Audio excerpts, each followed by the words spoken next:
Если есть проблема дисбактериозного кишечника, то такие люди болеют часто, да, потому что вирус говорит, ну все, дорога открыта, путь свободен, и здесь уже присутствует патогенная бесконечная бактериальная инфекция собственная, то есть из кишечника. После 5 лет дети уже не должны болеть по-хорошему, даже после 3.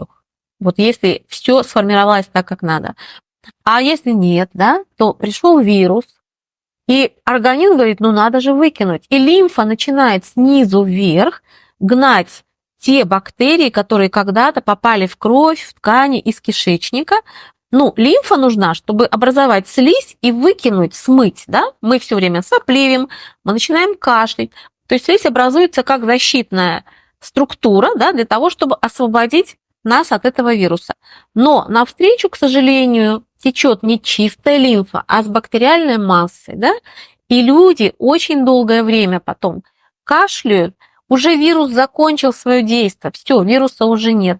То есть мы кашляем собственными внутренними бактериями.